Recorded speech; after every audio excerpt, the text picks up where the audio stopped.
Part 1, Part 2, Part 3, and Part 4. Now look at Part 1. Part 1. You are going to listen to the director of a college talking about his school. Listen to the talk and answer the questions. First, you have some time to look at questions 1 to 3.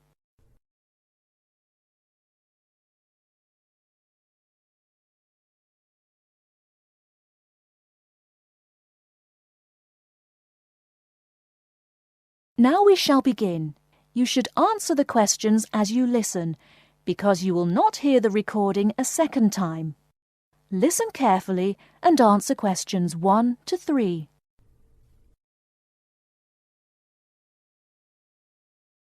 Many of you already have a reasonably firm idea of the general subject area you wish to study. Others are more open and searching for ideas. Whatever your situation, I hope you find that we have a course that meets your needs. Our firm aim is to be a student-centred institution with a special emphasis on flexibility. This begins with our attitude to access. We judge people on their motivation and commitment to study as much as, if not more than, formal qualifications. This is reflected in the vitality and diversity of our student population. Some of our students come direct from sixth form or college. Before you hear the rest of the conversation, you have some time to look at questions 4 to 10.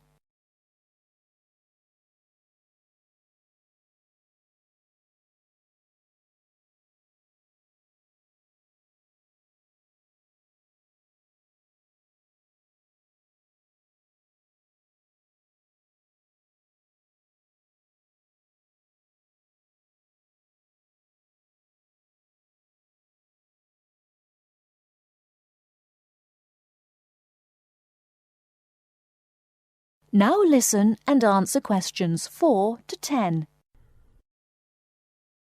Others are coming into higher education after a short or long gap from formal education. Some are seeking a specific set of skills with a particular job or profession in mind. Others are retraining or studying to give their careers a new direction or dimension.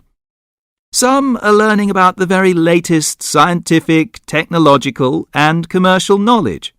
Others are stretching their minds on sensitive environmental, social and cultural issues. Even a casual observation of the mix of our student body indicates that we're close to our aim of being a polytechnic for the whole community. To meet our students' needs, we have 500 academic and a further 500 support staff committed to good quality teaching, high standards, and sensitive and sympathetic student care. We have probably the longest experience of understanding and dealing with the differing needs of a diverse student population. I hope you'll find a suitable course at the Polytechnic College. If you want to come to the college and we consider you suitable, we'll do our best to find you a place. And when you're here, we'll work hard to make your experience enjoyable, stimulating, and educationally rewarding. That is the end of Part 1. You now have half a minute to check your answers.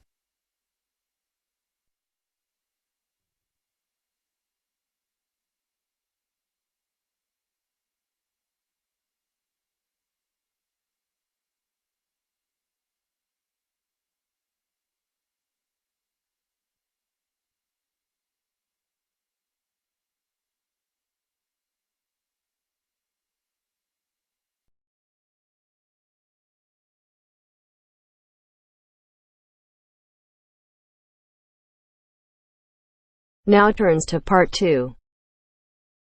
Part 2. You will hear a conversation between a prospective student and a university advisor about applying to enter the university. First, look at questions 11 to 13.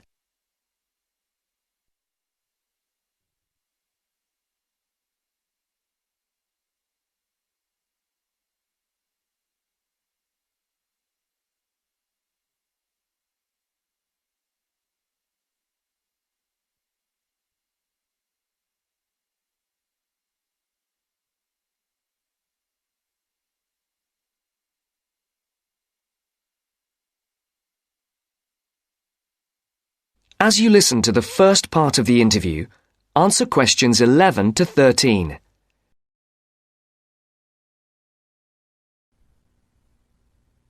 I'm interested in entering your business administration program, and I'd like some information on how to apply. I'm a little concerned because I've been out of school for a number of years. That could actually work to your advantage. It's possible to get academic credit for work experience if that experience is related to courses in our program. I've been working in business for several years. How would I get academic credit for that? First, you'll need to read the university catalogue to see if any of the course descriptions match your specific job experience. For example, if you've worked in accounting, you may be able to get credit for an accounting course. So then what would I do? You would write a summary of your work experience, relating it to specific courses we offer. Submit that to the admissions office with a letter from your work supervisor confirming your experience. Now look at questions 14 to 20.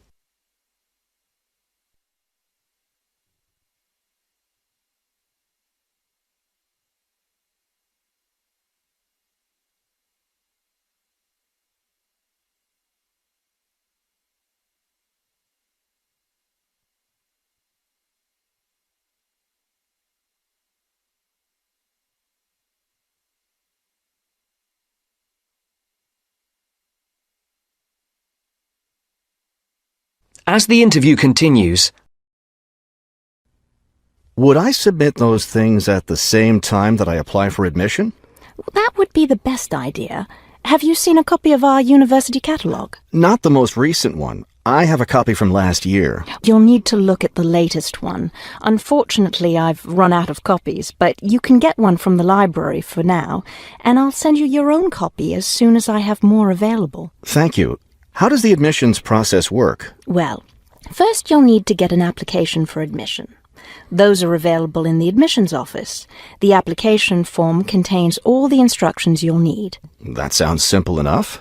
Of course, you'll need to make sure you meet all the admissions requirements. How can I know what those are? We have copies of the requirements lists for all university programs here in the counselling centre. I'll give you one before you leave today. Will I need to get recommendations from my employer or former teachers? Oh, yes, you will. The recommendation forms are available in the admissions office. Now, I don't know if you'll also be applying for a part-time job through the university work-study program. I'm considering that. How can I find out what kinds of jobs are offered? You can access the job listings from the computers in the library. Are you planning to study full-time or part-time? I want to be a full-time student. Good. Then you'll qualify for the work-study program. Part-time students aren't eligible. As a full-time student, would I be eligible for a free bus pass? No, unfortunately, we don't have those available for any of our students. However, you can apply for financial assistance to help pay for your books or for your tuition. I'd like to look into that. Do I apply for that at the admissions office? No, that's through us. You'll need to make an appointment with a counsellor.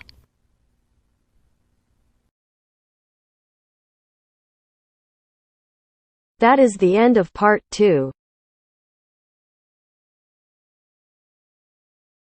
you now have half a minute to check your answers.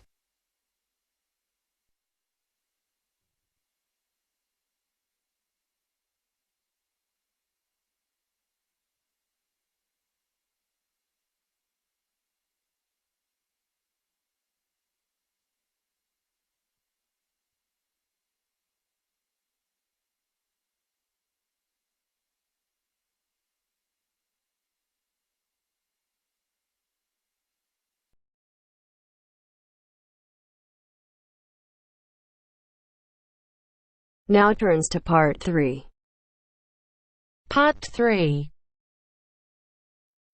You will hear two business studies students discussing a presentation they'll do on an article on working effectively in groups. First, you have some time to look at questions 21 to 26.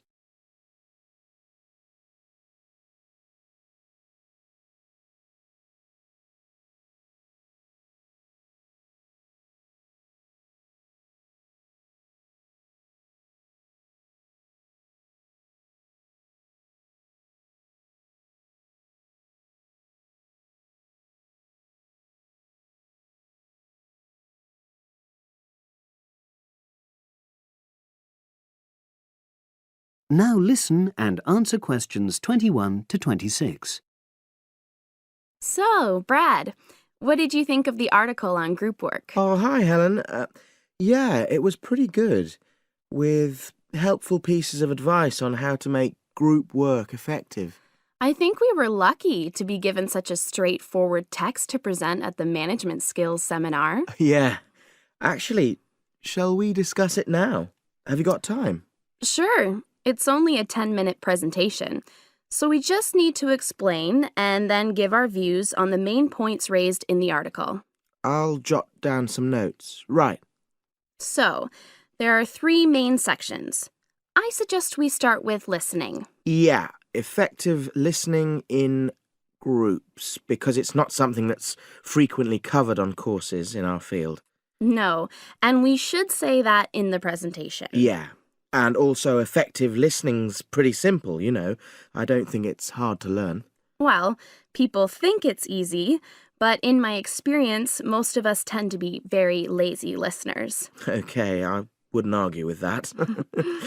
Something I do think we should emphasize is the power of the listener's posture, gestures, etc., in making speakers feel respected. Not that you're just waiting for them to finish before jumping in with your own ideas. Uh-huh. Okay, right. The next section is on goal setting. Let's make sure we're clear what the article says on this. Yeah. Well, firstly, it says that all group members must be given time to explain their own goals. That's it, yeah.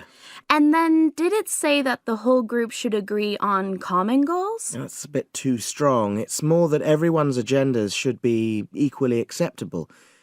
But it does say that goals have to be realistic, you know. Achievable within a particular time? You've got it. That's really what the article's saying. There isn't really any point in having ideals if group members know they won't come to anything within a reasonable period. So, I think a summary covering those points will be enough for that part of the presentation, don't you? Yeah. Now, the last section is about conflict resolution. Actually, I thought it was the worst part of the article. Me too. I don't think it went into sufficient detail on the issue. Actually, I thought it devoted too much space to it, but that it was all rather boring, you know? It didn't mention some of the more radical theories. Absolutely. I found that really irritating. Right, and also I think it could have said more about conflict sometimes being healthy in groups. Absolutely. It just mentioned rather glibly about how we should avoid thinking of winners and losers, and that quick resolution of conflict is always desirable. Without explaining what these terms mean? Well, it gives quite detailed definitions, but doesn't develop a proper argument. Right. So, for the presentation, I think we just give some definitions and then explain what we felt were the weaknesses in the article's treatment of conflict resolution. Yeah, good. Now you have some time to look at questions 27 to 30.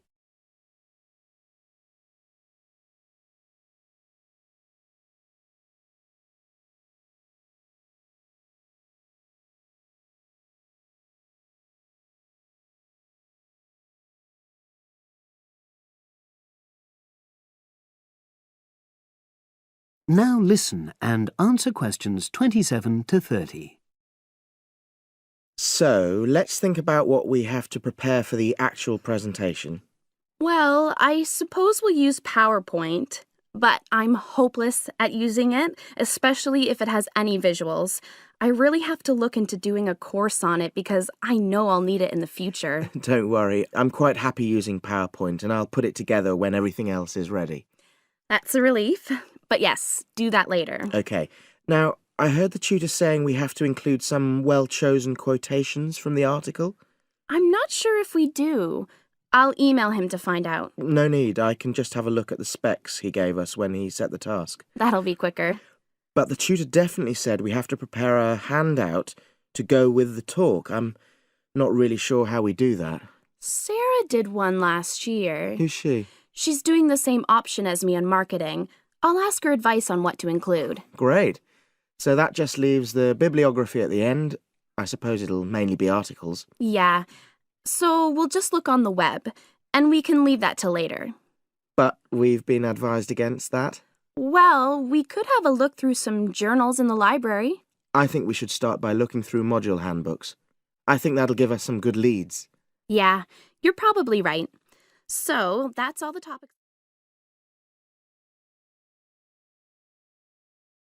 That is the end of part 3.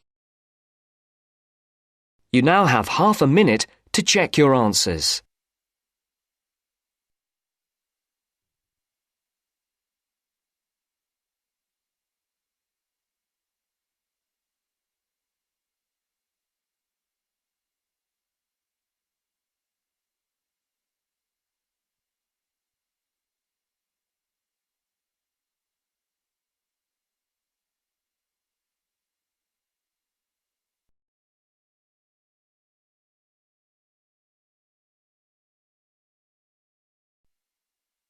Now turns to part 4. Part 4. You will hear a lecture about geotourism. You have 30 seconds to look at questions 31 to 34.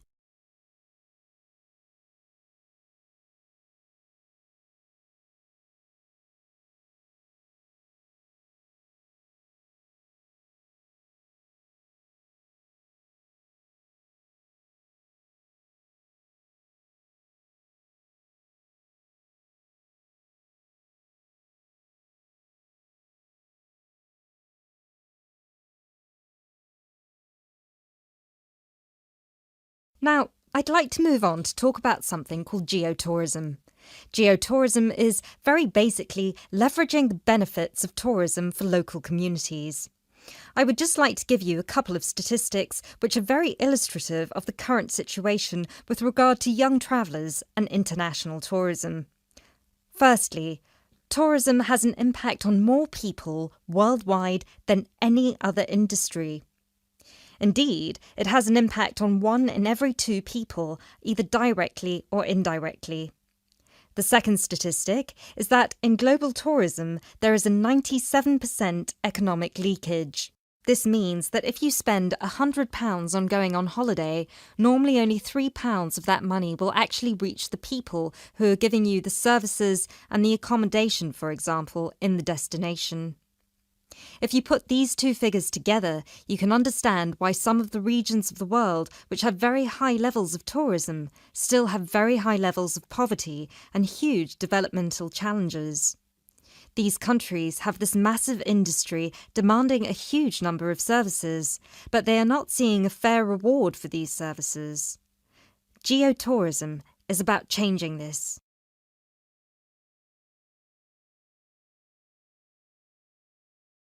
You now have 30 seconds to look at questions 35 to 40.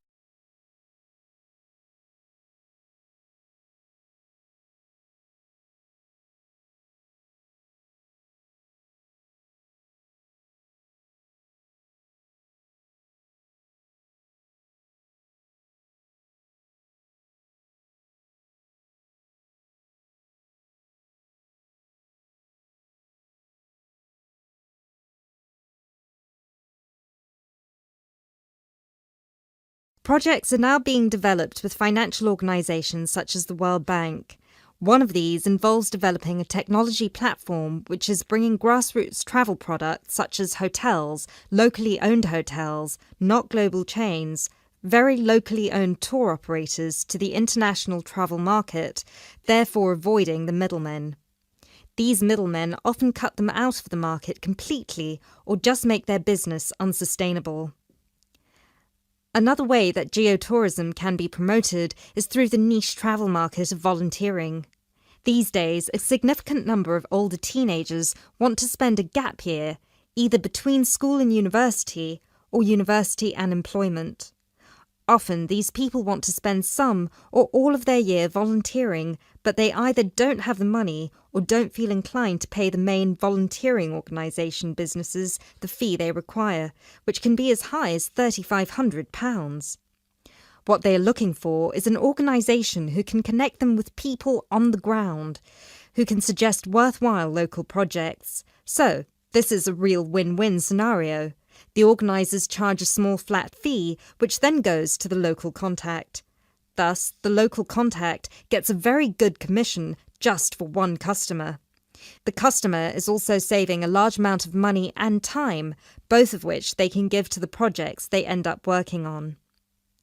There is still quite a long way to go before poverty in the most popular of tourist areas is eradicated, but a focus on this type of geotourism could provide an answer.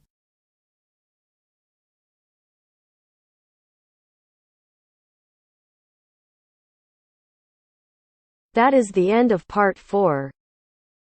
You now have half a minute to check your answers.